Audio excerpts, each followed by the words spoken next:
had some coupons from Arby's and Hardee's, so I had to get out today and get my medicine. But they had buy two.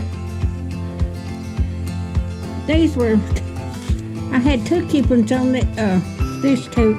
These two were 2 for $4. That's the regular cheddar Arby's sandwiches, roast beef sandwiches, and I had 2 coupons for that. Then I had the one with the cheddar beef and beef, cheese, beef, and cheddar. They were 2 for $5. So I got them, and I got these.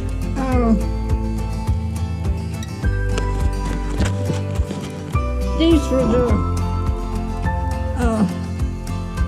from Hardee's.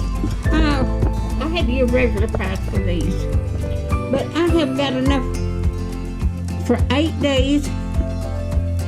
And I saved a lot of money, so I've got something to eat for the next 8 days on one meal. So, and then they got the Arby's sauce for my roast beef sandwiches. Alright, if you like my videos, just like, share, and subscribe, and hit that little bell when you want to be notified when I got another video coming out. And thank y'all so much for watching.